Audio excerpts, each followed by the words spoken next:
Blackballed.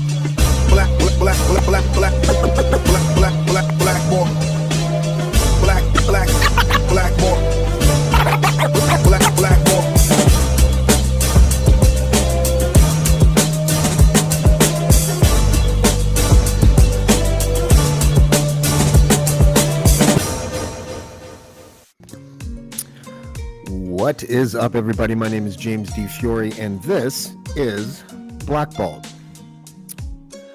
The dark arts of political fixing. Most Canadians have no idea what goes on behind the scenes during political campaigns or during the fights before, during, and after elections, or even the infighting that happens inside parties when two or more different groups are vying for whoever they want as their next leader. My guest tonight is no stranger to these political dark arts. He is the whistleblower and the person who's largely responsible for the release and dissemination of the Klondike Papers, and his name is David Wallace. David. How are you? How are you, buddy? I can't complain. Yourself? No, I'm good. Okay. Viewers of the show obviously know who you are. Viewers of the show know about the Klondike Papers. Before we get into any of the present day stuff or the things that have happened in the last 6 months or year or so that have impacted your life in such a drastic way, I wanted to see if we could go to your roots to start off the show like that. So I would like to know where you grew up. And at what age did you find yourself in a sort of situation where you felt like, okay, this is a little shadowy work, but maybe I can give it a go? Well, that is a long story. So I grew up in Barrie, Ontario. Arrived there in 1978 from Scarborough. Young kid. It was an idyllic place to grow up. It was a beautiful small community at that time, in the late 70s and early 80s. Experienced life in a bubble, so to speak, small town Canada.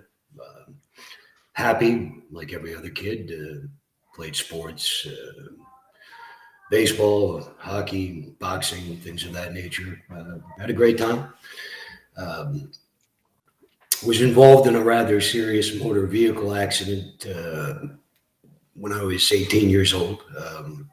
17, almost 18, with my lifelong best friend who was killed in the wreck, and I got a little bit banged up, so to speak, and set me on a different trajectory in life. I guess a little bit trite story, but started hanging out with the rougher type of people and got employment in bars as a security bartender. And from there, I kind of drifted for a while until I met up with a gentleman who, by degrees, eased me into this line of work, or at least a reasonable facsimile of this type of work. Do you remember your first job, like as a fixer, or just your first job in that line of work? What was the first thing that you had to do? I often think of like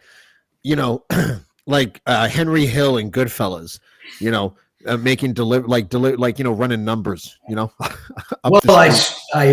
my first job was as a bagman. I was tasked with getting a certain amount of currency over the border to meet with a political figure in a bar in New York State, and to drop off said money and to leave. No questions asked, which I did. I purchased a pair of pantyhose, stripped down, placed them on, and put the money inside the pantyhose all throughout as much as I could stack, and got into my 1989 Plymouth Sundance and drove it across the border.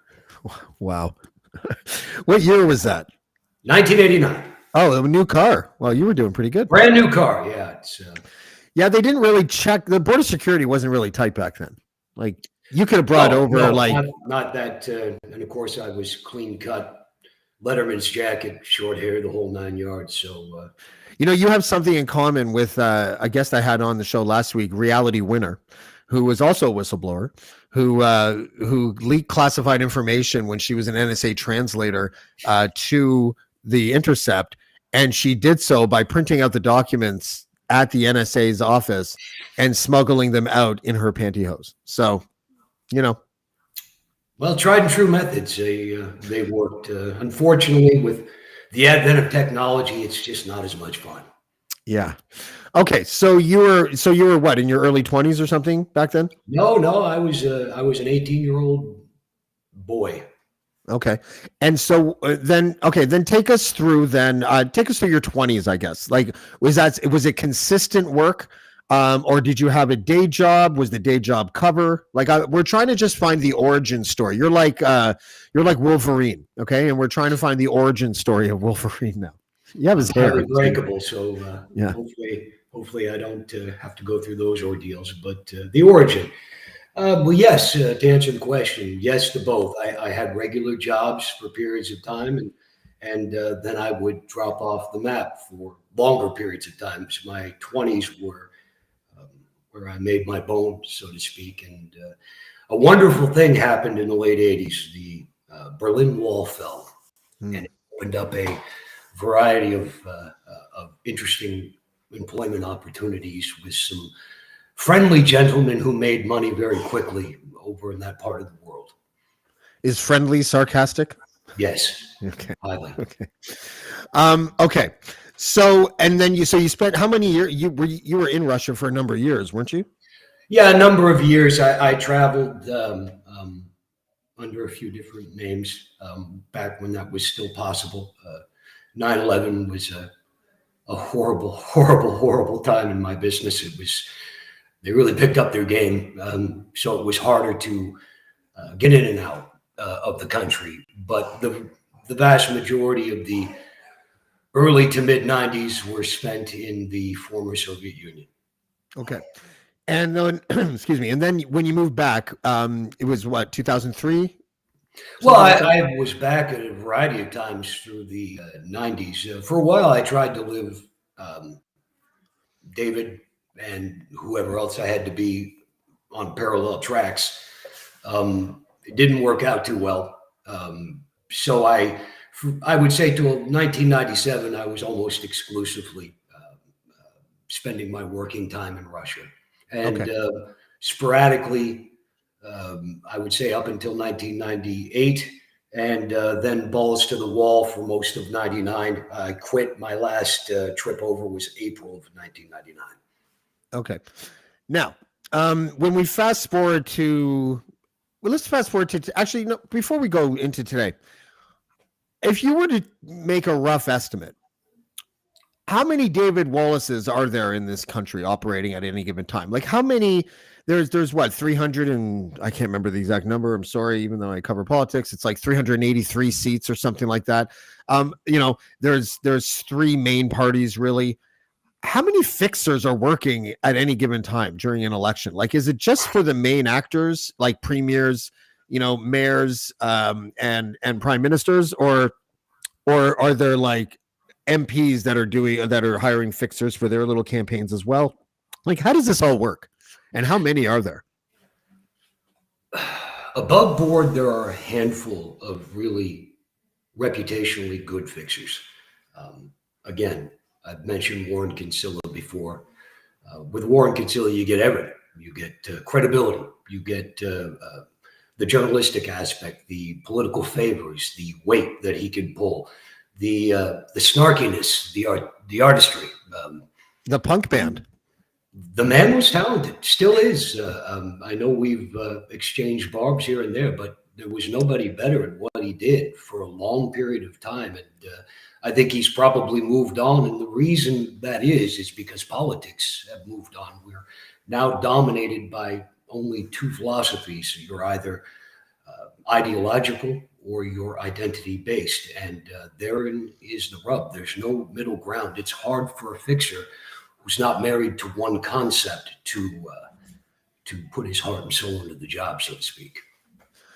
Yeah. Now, how much of this is, I don't know how to ask this question, because let's not relate it to you for a second, but are there political fixers that will do their job but have the ethics to draw the line at law breaking, and then there's the other ones that don't?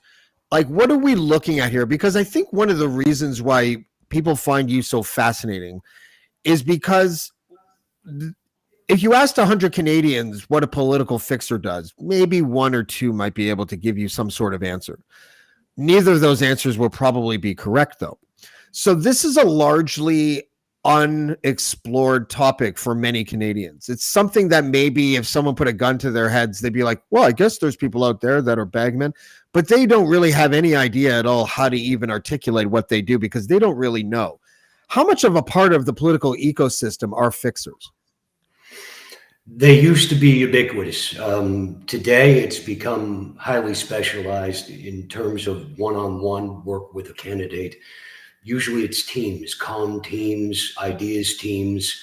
We've moved away from the human element, the guy who might take a reporter out to a bar, the person who might speak with an MP's neighbor, a person who will move into a community. I mean, a trick that I used to use is if I was moving into a community on a job, I would roll up. And in the days before social media, I would use local public access. And I would simply walk into a community and try to take advantage of festering resentments. It's a tried and true tactic. Set up snitch lines, and usually you would get all the ammunition you would need to smear whatever candidate you're working against. I mean, red, blue, what difference does it make? Okay. Now, you blew the whistle on one of your own clients. And this is something we've talked about extensively on the show. This is the Richard Marsh thing, where the Plymouth Brethren had hired through Gerald Shapur and Brad Mitchell and Alan Holman. They hired you, brought you out to Alberta, and wanted you to take Richard Marsh and basically hand him over to them. And you said no. Absolutely. And so since then, and we're just going to put a bow on it like that, because we've talked about that on this podcast several times. But since then, it's been interesting to see independent media covering your story, some mainstream media covering some stories, but really a lot of the information that was in the Klondike Papers, and just a lot of information that seems to be out there, the mainstream media won't touch. And I'm still a little confused as to why that is. I have a feeling it's because they feel that it's difficult to have a whistleblower as a source when that whistleblower is a political fixer. Does that ring true for you? Absolutely. It's the problem of it's kind of an institutionalized madness that our culture is now engaged in.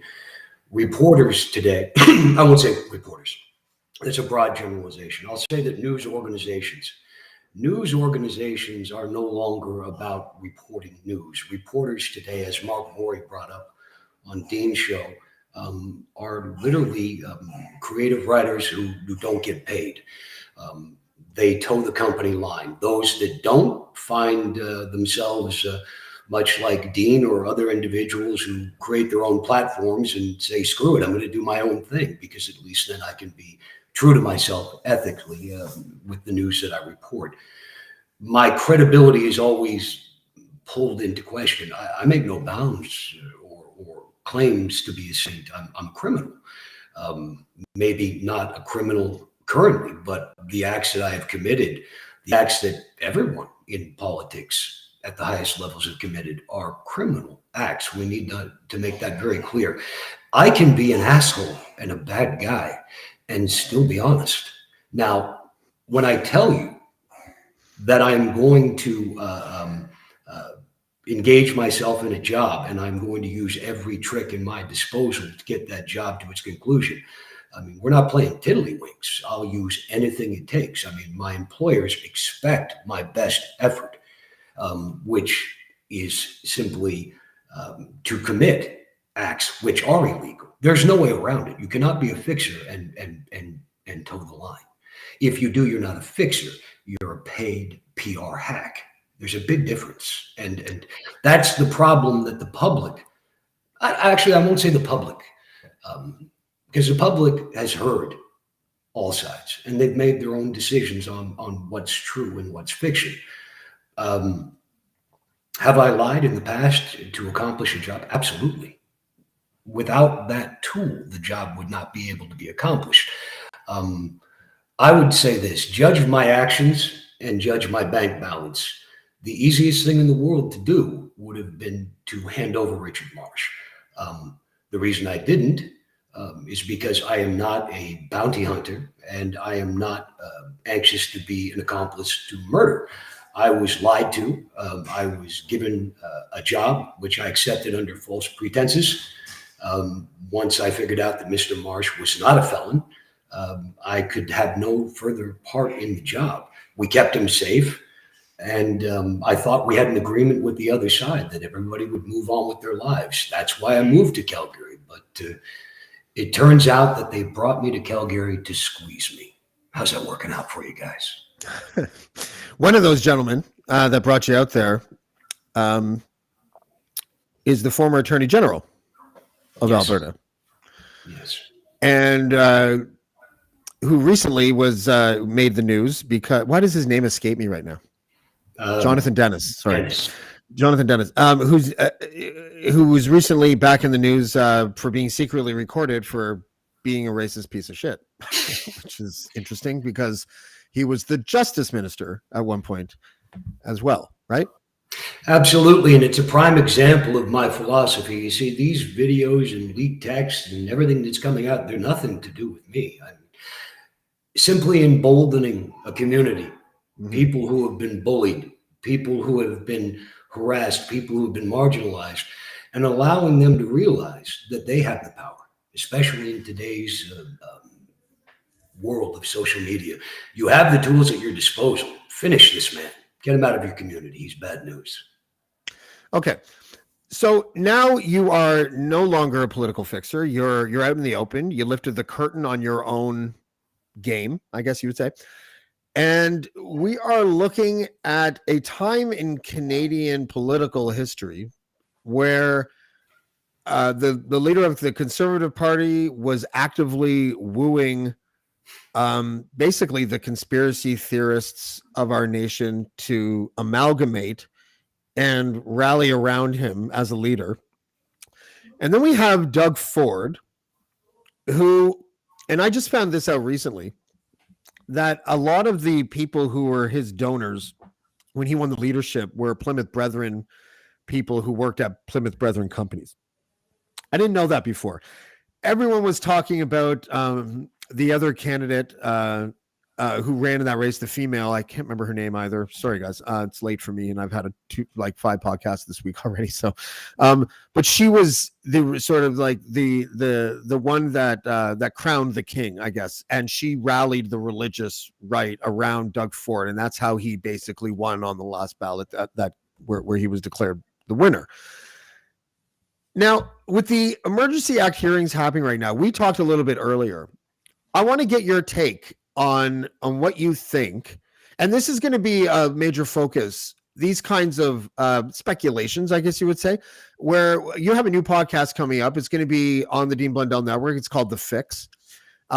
We're not sure the exact date where we're going to launch yet, but it's going to be an amazing show because it's going to be not all about just your stories as a fixer, but what you think of present day political situations, what the climate looks like, why you think that certain parties are doing certain things, and what you think might be going on behind the scenes. Absolutely. In these little political situations. Give us your take on the Doug Ford Emergency Act thing, because I thought that was really interesting today when we spoke. Doug Ford has stumbled upon a formula which works quite well with the modern voter. Do nothing. Don't speak. Run away. Hide. Don't be controversial. Depend on your base, which is won through slogans. Yeah. It's a brilliant strategy and one that more politicians should follow. simply because the public is tired and so disinterested that saying nothing is a winning strategy. This is And the problem with Pierre. He's going to fail because he said far too much. yeah, we talked about that today because, up until very recently, I was of the mind that Pierre Poilievre would court the far right as every conservative leader did when they were running for leadership. But every other leader then would pivot to the center and either win or lose the election on trying to appear like they represent more Canadians than just the fringe on the right. Now I'm starting to wonder if I was quick on the draw with that one, because after speaking with you and listening to what you had to say about what Doug Ford, what it looks like Doug Ford might be doing as a strategy, I started to rethink that position, because you said to me that it looks like Doug Ford's long-term vision is to find a way to become the leader of the Conservative Party of Canada and eventually Prime Minister. Absolutely. Why do you think that? And what method do you believe he might be using to get there? Well, the tools are there and have already been put into place. Doug Ford will present himself as a more moderate, conservative voice in the wilderness. And he will get mom and dad's vote. He will get grandpa's vote, because the dichotomy he will present between himself and Pierre Poilievre and Justin Trudeau and Jagmeet Singh will be middle of the road. It's a winning strategy. You see, you need to look at the Conservative Party of Canada as a criminal enterprise. And that criminal enterprise is being vied for by two separate criminal organizations. One criminal organization is represented purely by ideological motivations. The other, Mr. Ford's, are simply motivated by greed and finances. Okay. Now, Jenny Byrne, who used to be Doug Ford's chief of staff and then became Pierre Poilievre's campaign chairperson, where would someone like again, we are speculating, we do not know what another Jenny fixer, Byrne, by the way. Pardon me? Another fixer, different level, but a fixer nonetheless. Outstanding at her job. She would be kind of the Warren Kinsella level of fixer, right? Because she was inside the PMO. Brilliant, innovative, tireless, and determined. Does she view herself, you think, if you had to speculate, as almost like a free agent? Because she seems to be, she represents sometimes candidates who just seriously don't like each other. She like I said, she was the chairperson of Pierre Poilievre's leadership campaign. Before that, she was Doug Ford's chief of staff. And if what you're saying is true, it looks like Doug Ford and Pierre Poilievre's paths are going to eventually cross each other. Oh, yes, indeed. The problem with Mr. Poilievre is the Canadian public has gotten a glimpse behind the curtain into what he truly is. And his chickens will come home to roost, because he is entirely guilty of every charge that has been leveled against him. When you peel back the onion, and you don't have to peel back very deep, you will find insane criminality. You will find deals that were struck in back rooms with fanatical religious figures, deals, cash for access. The wheels will fall off, if not from the middle of the road voter, from the extreme right. And let's make no bones about it. Those people's sentiments, their motivations, their hearts, their desires were used against them strategically as a heat-seeking missile. They were used like cheap whores. And that's not to denigrate them or their beliefs. I believe that we live in a country still where having a difference of opinion doesn't mean we should villainize people. However, I think if you take that group and you weaponize their emotions by tacitly approving of the more insane aspects of their movement, then you've given them an air of legitimacy. And to step away from that, it's not going to happen. They're not going to let them, and nor should they. Yeah, it's interesting that you say that, because I was thinking, I had on my podcast today a man named Matt Letitia, who's a former professional soccer player in England, who is a fierce critic of the way that the UK handled the pandemic. Dean Blundell recently had Tom Marazzo on his podcast, who is a complete anti-vaxxer, convoy, protester, but really on the far right of things. And I think what both those podcasts represented was an ability to look past differences that we have with each other and be able to have a conversation, even if it's combative at times, with people on the opposite side of the spectrum. Because I fear that we are heading for a state that is as polarized and militantly tribalist as the United States. Absolutely. Is that because we've been importing their political strategies up in Canada, or is this just something like par for the course and it always has been up here? Well, we're not importing it. It has been smuggled into our country, and that criminal cartel has they are importing the drug into our country. The middle of the road reasonableness of Canadians, which has historically been our hallmark on a political scale, it's disappeared, and that's because our politics are completely driven by foreign actors. That's just a fact. Anyone who disputes that is probably on the payroll. What do you mean by that? What I mean by that is if you take a look at the organizations which have been proven 100%, the trail is there, it has been reported upon, the organizations that are US based organizations that give themselves pseudonames like Canada Proud or other organizations such as that, which are foreign funded groups. The convoy, a great idea for Canadians to express themselves. I mean, every Canadian has the right to express themselves. That movement was stolen. And now you see the founders of the movements being left behind trying to get bail or talking to their lawyers and starting GoFundMes. The criminals, they left the scene. They're safely behind the curtain. The damage, the real human damage is they're in our newspapers today. Mm-hmm. So when Doug Ford is reportedly to have said that he didn't want to waste his time dealing with any sort of provincial levers that he could have pulled to sort of help the situation in Ottawa, that was a political strategy in your mind? Absolutely, 100%. Don't get any on you. Okay. Let Trudeau deal with it. He's the prime minister. Right. Is that going to work? And is it going to work largely because the media doesn't seem to be talking about it at all? It'll work because in many ways, Justin Trudeau has aided and abetted the reign of Doug Ford.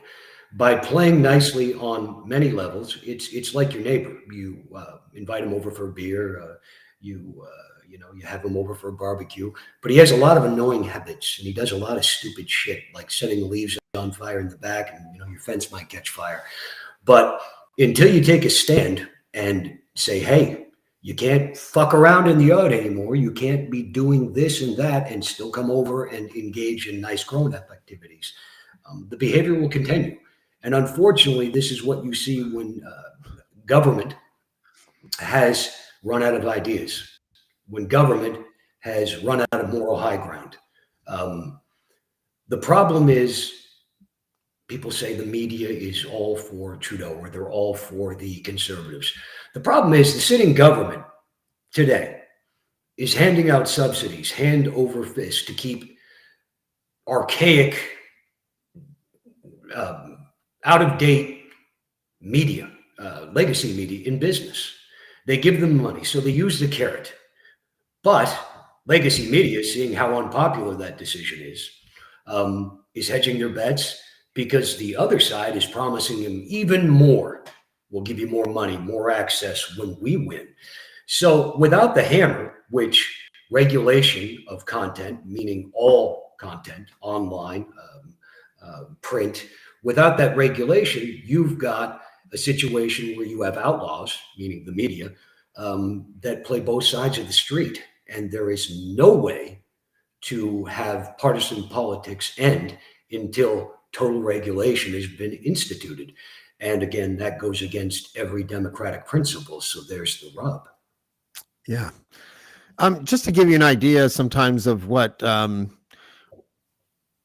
reporting on these types of stories with the Brethren and with politics, sometimes they produce rumors. Amber, I don't know who you are. You're a chauffeur driver, and apparently you're a sex worker. But whoever that was boasting to you about Richard Marsh consuming copious amounts of hallucinogens with James and some other guys, the only thing true in that statement is copious amounts of hallucinogens and James. Everything else. Yeah, I don't believe that Mr. Marsh engages in the use of cannabis. I mean, No, for not some cannabis. reason, people They're seem talking to about think- shrooms. She's talking about Some shrooms. people seem to think I've never used mushrooms in my life. I started smoking cannabis when I was going through chemotherapy, and I found it gave me a great deal of relief. I don't drink alcohol, and last time I looked, cannabis was legal. Sorry. Yeah, she's talking These are about the shrooms. same people who think calling someone a homosexual is a smear job, or my God, they're gay.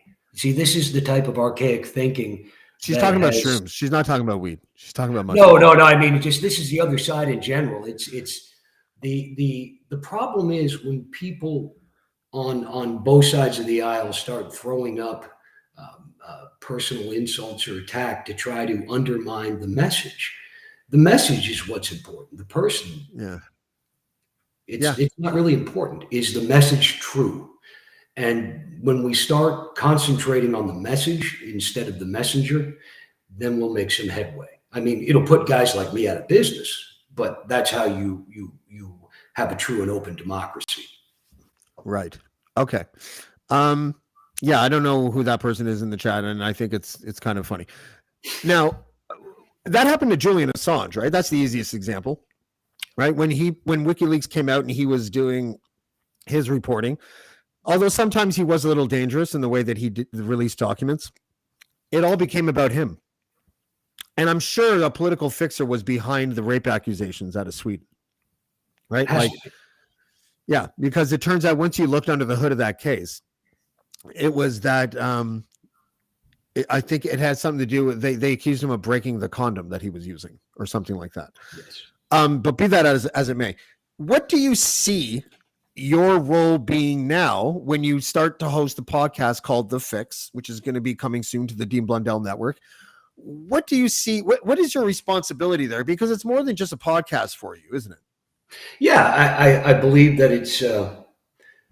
I believe that what we need to do is we need to give everyone access to the tools to decipher this noise that is splashed across our devices, our screens every day. We need to see the con coming. We need to understand the setups. We need to understand the motivation behind the parties. And we really need to be skeptical. Not skeptical in a blind partisan way, but we need to look at, people say follow the money. Well, we need to do more than just follow the money. We need to follow the motivation and trace the motivations back to the individuals and the groups that are pushing those ideologies.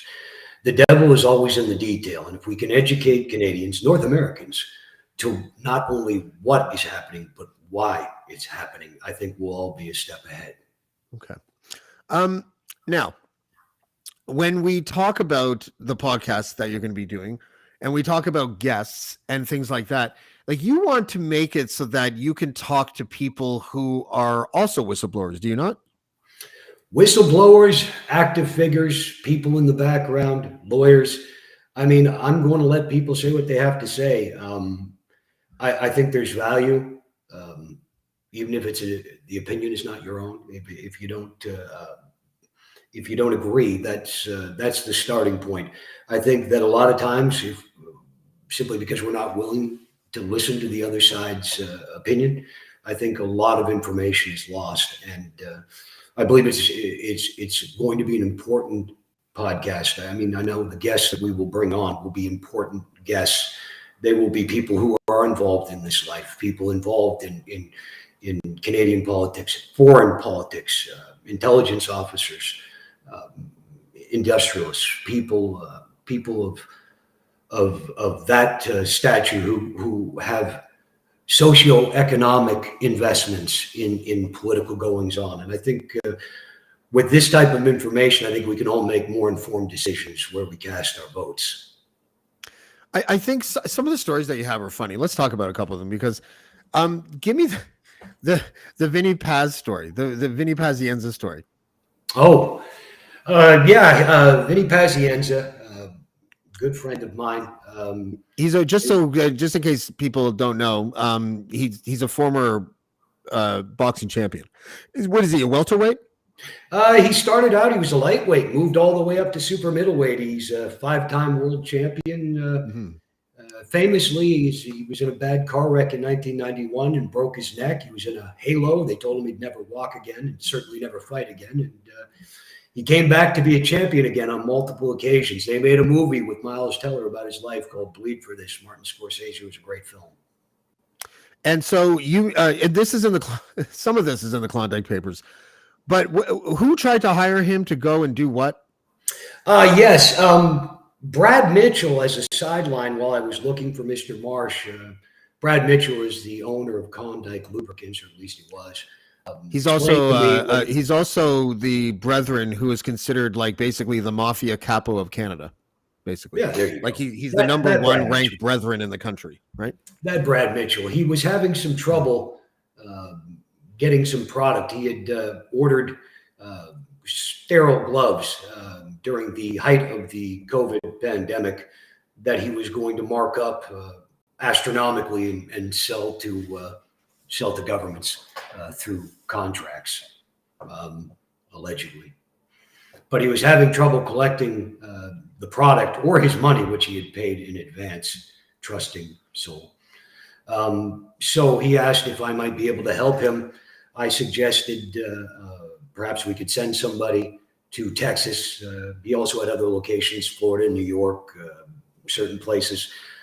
I spoke with Vinnie, who's a friend of mine, who has another close friend. His name is Chuck Zito. If you do a Google search, you'll probably come up with a lot of hits on Mr. Zito, who was a motorcycle enthusiast in the past.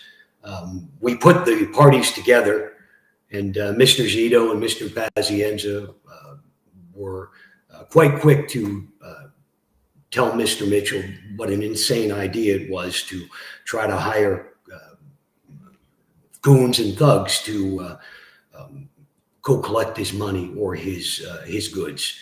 And Mr. Mitchell, as a good God-fearing man, promptly offered them more money if they would go and cause violence and mayhem to get his product or his money back.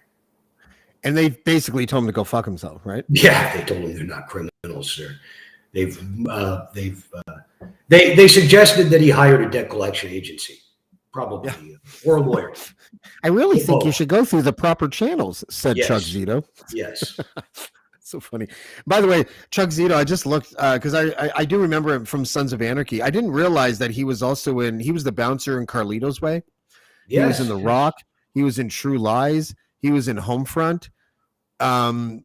He's been in a ton of stuff. Entertaining guy when you talk. I mean, he's just he's a very charismatic, entertaining guy to speak to. Nice guy.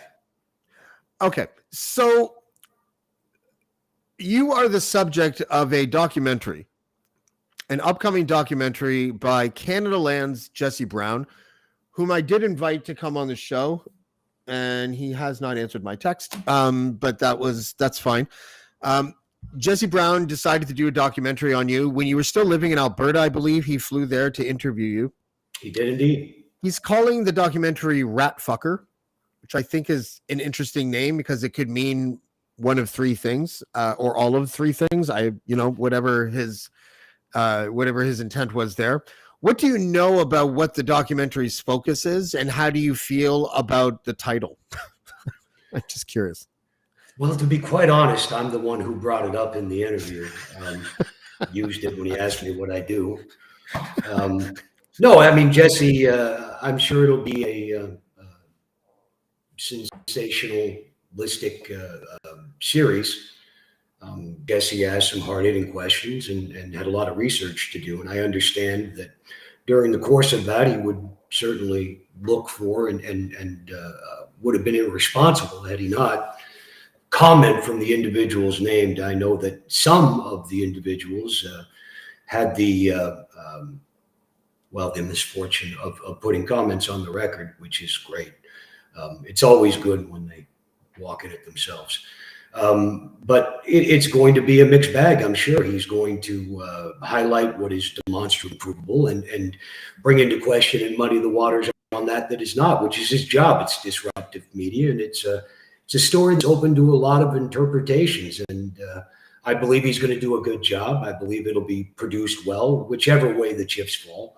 And he's got a hell of an interesting podcast coming up on this series, from what I'm told. And I'm cautiously optimistic, but again, no matter which way it cuts, I'm sure that it'll be compelling and extremely well produced. Is it just audio?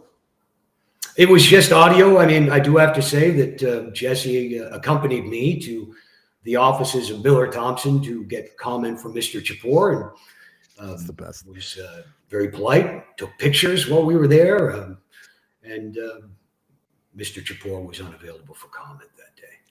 Do you think Jesse Brown has the makings of someone that could have been a political fixer? I don't know why I'm asking that. Oh, absolutely. I mean, yeah, why?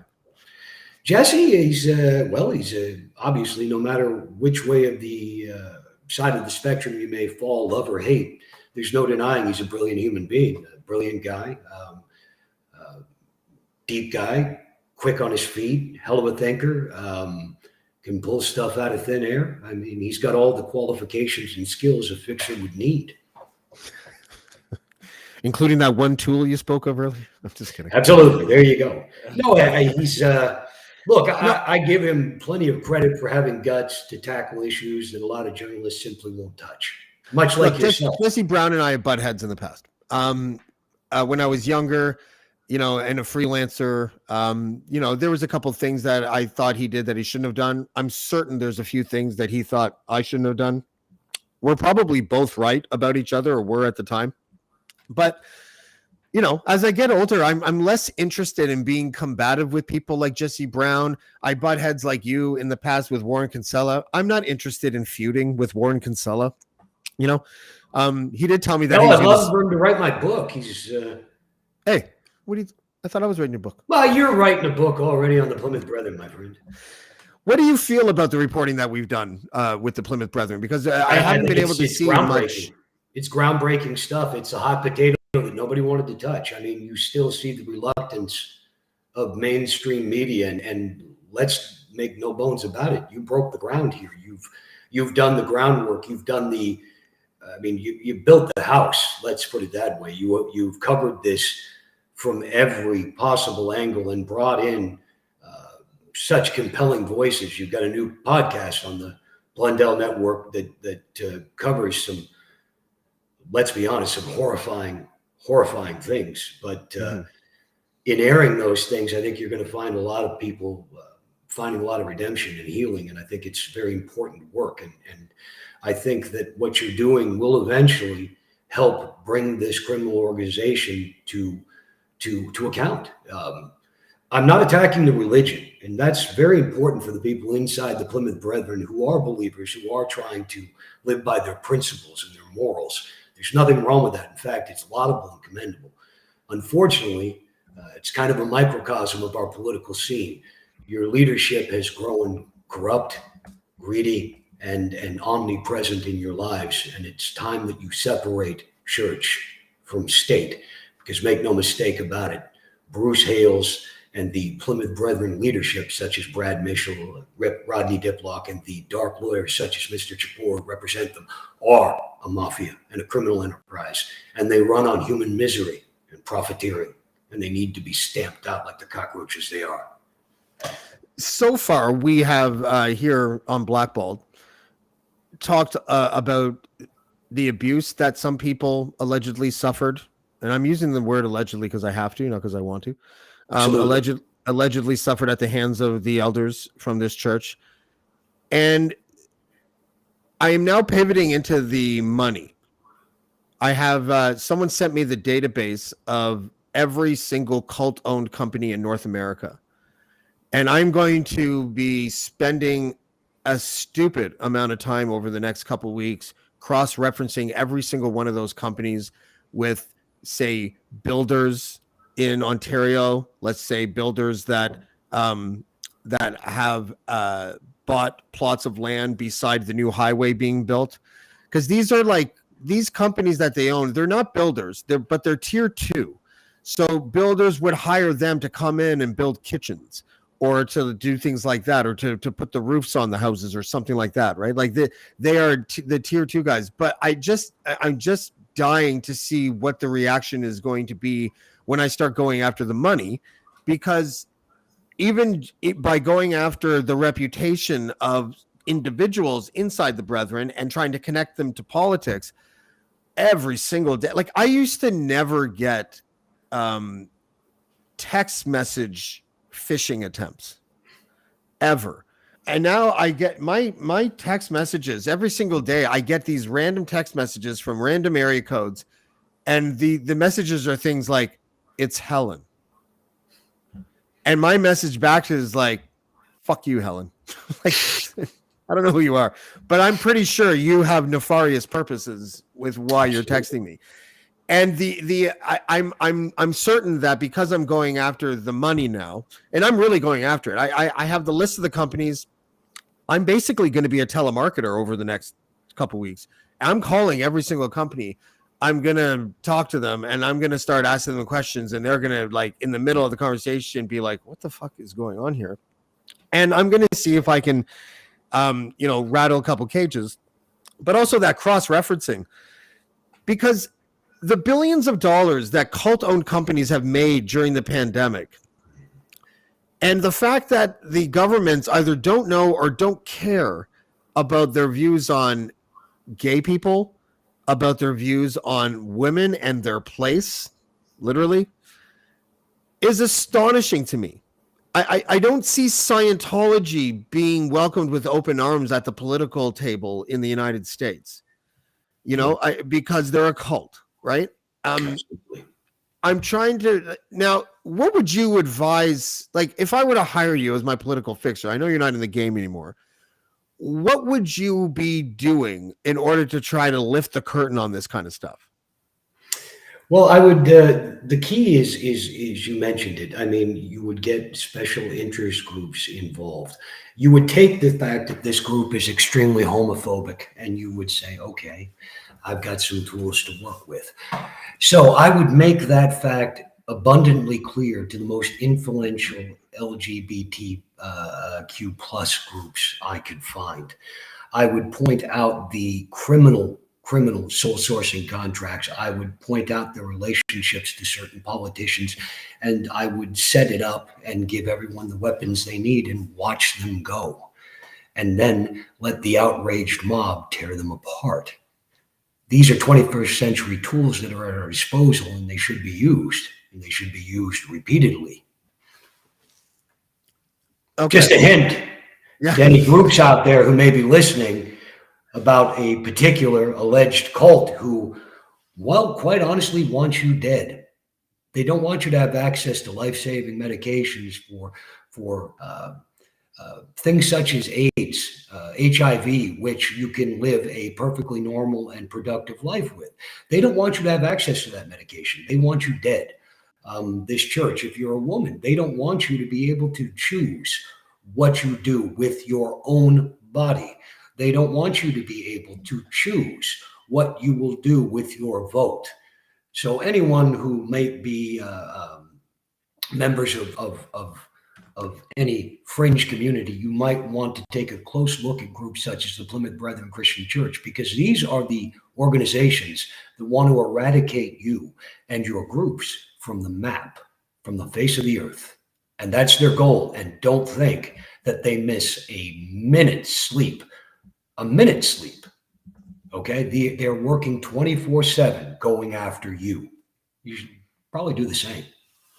Go after them. It's going to be a fun road. The summer was weird because I had cars coming to the place that I was staying and just sitting there. Well, you've seen my stuff. You know what they tried to do to me earlier this week, your IT guy. I mean, they broke into my Facebook. I got a text from from Chatter Mobile, somebody went and got a phone in my name. Apparently they had ID too. Just they're having a great old time. I'm never going to click the link. No. Right? Like, if I don't know you, and now you know what's happening to me, even though this has happened here and there before, every single day I get a friend request on Facebook from someone who I've known for years and been friends with for years. And it's like, okay, like every single trick you can think of. LinkedIn, my LinkedIn was like crickets until 3 months ago. And then it's just, and the reason why, and it was actually Cheryl and Richard that told me this, is because the brethren companies they like live on LinkedIn. Yes. It's like the only social media platform that they're even allowed to be on. That's because right. Their phones are monitored, their computers are monitored. I don't know. I feel like, can you come out of retirement as a fixer and be my fixer for the brethren? I think we all need to be our own fixers in a lot of ways. I mean, case in point, what's going on the federal stage. I mean, we have a government which is now playing the appeasement game. It's playing the appeasement game to the NDP. It's playing appeasement to its own base. It's playing appeasement to, quite honestly, a base of another party that you cannot appease them. Therefore, a government that rules by appeasement, they fall. We're literally at that Neville Chamberlain moment. This government will fall, and it'll fall under the weight of their own inaction. I think that until liberals stand up and actually be liberals and stop compromising their political principles, and until conservatives stand up, real conservatives, and take back their party from people who are not conservatives. These are oligarchs. They control businesses associated with the pandemic, with healthcare, with technology. We see it in censorship on platforms like Twitter. We need to understand. You cannot please everyone. You need to go to war. And if you're a liberal, then live and die by it. If you're a conservative, then live and die by your principles. But don't support a party that doesn't support your ideals. And right now, I don't think that any of our federal parties are even meeting the base definition of what they are supposed to be. Yeah, I'd agree with that. Look, the problem I have with Trudeau is that I don't like virtue signalers, just as a general rule. It's identity politics. Yeah. And he's not capable of coming off as tough. Like, when he tries to act tough, he sounds just sort of like a frat boy asshole. Like, he doesn't. Absolutely. And in his defense, however, he's been left out to dry because the provinces have realized that, and they've gone into business for themselves. So that's what that's why you have Danielle Smith as the premier of Alberta. You have no slap laws in Alberta, so basically you have no recourse if you go to the police, because they're an illegitimate police force, and they are. They have no real authority because they are illegitimate, because they consort with criminals at the very top who enforce illegal and illegitimate law enforcement orders. Danielle Smith is the example of the worst kind. This is a person whose ideology is about as informed as a preschooler. Literally, as Dean said, she starts off every morning with an apology. She doesn't have skeletons in her closet. It's a graveyard. Well, they're not even in her closet. They're scattered all over the living room. They're everywhere. You have, and so think about it. You can't go to the police. You can't go to the courts. You can be sued into the Stone Age by criminals. In any other province, Jonathan Dennis is already been stripped of his license to practice and is facing criminal prosecution. The fact that he isn't was such glaring heaps. He's got everything but the gun in his hand, for God's sakes, at the scene of the crime. It's scary. This needs to end. This is the type of action that leads to the disintegration of a federation. Our country is falling apart, and fortunately, it's going to continue to do so because apathy and hopelessness in our political system is rampant. Nobody tells the truth anymore.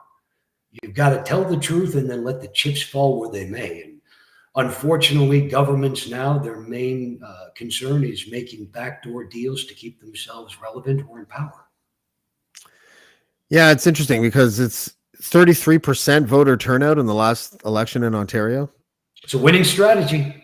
Yeah, Doug Ford must have loved those numbers, you know? Absolutely. It was brilliant. I mean, people call him a buffoon, but I mean, honestly, it's the most brilliant strategy that you can think of. What else is he supposed to do? He's so lucky. He's so lucky. The dumbest premier in our history has a strategy of not talking. It's just... And it's resonating with Canadians. Well, yeah, I love it when that dumb guy doesn't say shit. It's amazing. Absolutely. Like, he's kind of like the nicest guy in prison, right? I mean, it's great, but what kind of honor is it? okay, so we're gonna wrap it up soon. I want to know, what is your long-term vision again for the podcast? Just to reiterate a little bit, because I want people to understand what kind of show it's going to be. You're going to have guests on, I know that, and then take us through how you vision. It could change, but it's interesting just to converse with you about it. Take us through what you would visualize. What's your vision for a typical episode of The Fix? Well, we'll start with the convoy. We'll look at it this way: when events fester, because right now we're in a war. There is a subversive, theocratic, fascist movement that has been imported from south of the border, and it's infected the vast majority of the countries in this world. It is moving in. We need to take it seriously. We need to inform John Q. Public, the average Canadian, of what is going on in real time. So instead of reporting after these events, we want to report before these events, and we want to tell people when events are taking shape in real time, and say this exercise has gone live and here's why. And then bring in guests who can speak to these issues. So we're in for a really rough ride the next year. I'm almost certain of it. And I want to be on the ground every day with issues. And I want Canadians to realize that the con is on, and we're going to wise up average Canadians, average North Americans to the con while it's taking place. Mm-hmm. David Wallace, political fixer, whistleblower, soon to be host of the podcast The Fix, and soon to be the subject of a documentary that he named called Ratfucker. Thanks for joining us tonight, man. I appreciate it. Talio. I'll give you a shout. Bye. That was David Wallace. Listen, Amber in the chats, honey. I mean, I don't normally look at chats, but it was really interesting because you're a sex worker which is fine. I support sex work, not financially, but I support it. And one of your clients told you to tune in because poor Richard Marsh, the dude can't buy a break. First, he gets stalked from one continent to another, and now a sex worker named Amber is spreading rumors that he did illicit hallucinogens with James, and he did not.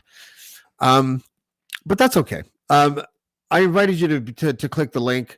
You're watching the video. You asked if it was video. The answer is yes. It's funny. Normally the chat's a little bit more normal than that. I just thought it was interesting. Maybe we'll have you on next time, Amber. That's fine. But David Wallace, that was I'm looking forward to this podcast, The Fix. I'm actually the producer, so I guess I kind of have to say that. But no, I really am though. Every time I see something with David Wallace in it, it's an article that goes viral. I've never seen a political fixer blow the whistle on his own work. He's just a compelling guy. And every time I have him on, it's a highly watched podcast. So I hope you guys will tune into The Fix. I think it's going to be a dope show. It's probably going to premiere, I would say at this point, first week in November, something like that. So I hope you guys enjoy that. Tomorrow, and this is going to be one of my favorite, I know it's going to be one of my favorite conversations. I don't know if you guys noticed, but even though I enjoy interviewing men, all my best interviews are with women. I don't know why that is, but I had an interview with Major One yesterday that I love so much. And she actually posted on Instagram that it was like one of her favorite interviews because it was more like a conversation. I interviewed M. Griner recently, and she actually emailed me and said it was the favorite podcast she ever did. I'm not tooting my own horn, but I think that there is a chemistry that I have with women, because my goal in this podcast after I left the Dean Blundell show was to be less controversial, less angry and emotional. And my goal in every podcast is to just be friendly and to just converse with somebody and to try to be as respectful as possible. And for some reason, I think that just resonates better with women. And I'm looking forward to speaking with Sherry DeNovo tomorrow, the former NDP MPP for Parkdale in Ontario, who is a reverend and officiated the first legalized gay wedding in Canada, and once sold for a time in her life when she was really young LSD out of a Bible. I'm not sure how the conversation is actually going to get past psychedelics, but I'm sure, I'm certain that that Sherry will try many times to pivot, and I'll just be going back going, okay, but when you're on the street, did you like open up and start saying a verse and just hand the guy the thing? Like, how did that work? I can't wait to find all that out. What I'm really interested, all kidding aside, is the biography of Sherry DeNovo and how she went from selling LSD out of a Bible to becoming a woman of the cloth, and an actual ordained minister, or whatever it is that I don't know how it works in different religions. I think she's a United Church priest. But nonetheless, I think what a fascinating story. That trajectory in life and what it taught her. I know she lived on the streets, I think she said, for a while. So she's street smart, she's book smart. I think she's got a doctorate. She's written books. I can't wait to talk to her. And so that is tomorrow on Blackballed. Amber, if you want to reach me, my email address is james.defury@gmail.com. Would love to talk to you because apparently you have a whole bunch of brethren stories. I'm willing to listen to them. If I'm in UK, maybe I can get a deal on stories. Okay. Thanks everybody for joining us, and we'll see you next time on Blackballed. Blackballed. Blackballed.